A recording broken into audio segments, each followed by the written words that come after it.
Olá pessoal do Seja, essa aula é para vocês ou para todos que precisam deste conteúdo. A questão número 1 era sobre força de atrito, então faltou uma parte do conteúdo que é para nossa aula de hoje, certo? Então, a força de atrito, que é representado por FAT, na verdade é uma das aplicações das leis de Newton. A princípio, a aplicação da segunda lei de Newton nós vamos aplicar na força de atrito. A força de atrito é uma força de resistência ou oposição ao movimento. Ela é gerada pelo chão, a superfície de contato do objeto. Nós temos o contato de um objeto, certo? Temos o peso que aponta para baixo e temos o atrito com o chão. É uma força de oposição, certo? Ao movimento. Por exemplo, se eu vou empurrar, empurrar esse pote para lá, a força de atrito se opõe ao contrário, para cá, ó. Sempre é contrário ao sentido do movimento do móvel.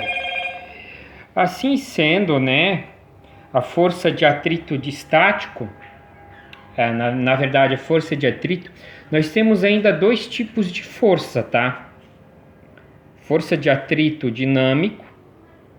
Um exemplo aqui, vamos supor que este móvel esteja com uma velocidade v neste sentido, numa determinada superfície, certo? Nós temos uma força motora que vai fazer esse bloco ir ter essa velocidade para lá. Mas nós vamos ter uma força de atrito, FAT dinâmico, a FAT-D, que se opõe ao movimento, ao sentido do movimento deste corpo. Se este corpo está em repouso e eu aplico a mesma força para lá, mas a força não é suficiente para colocar em movimento, é porque a força de atrito estático, FAT-E, ela é maior que a força motora. Então ele permanece em repouso, tá? Então nós temos o atrito estático e o atrito dinâmico.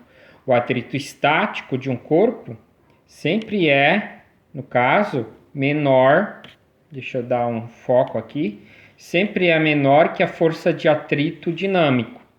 Aliás, sempre maior que a força de atrito dinâmico. Depois que o móvel acelera, vamos supor assim, ó, vou aplicar uma força para fazer esse pote se deslocar.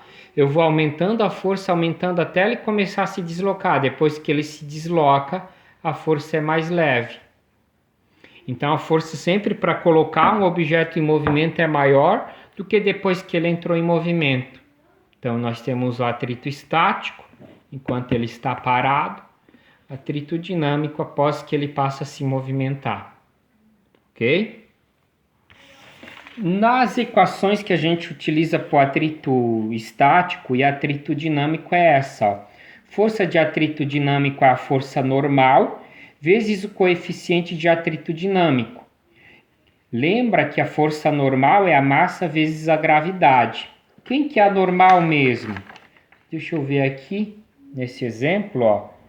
A força normal é a força de oposição ao peso, ou seja, o objeto faz uma força no solo, o solo devolve uma força para o objeto.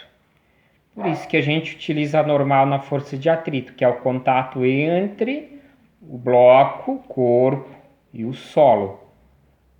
Ok? Então, essa é a equação para atrito dinâmico. Para o atrito estático, o que muda? Nós temos o coeficiente de atrito estático aqui, ó.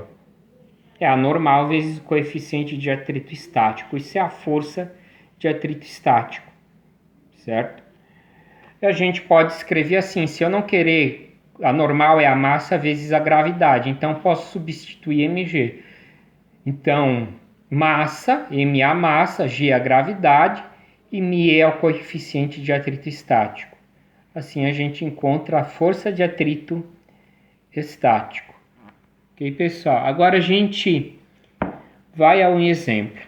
Não esqueça de dar like e se inscrever no canal.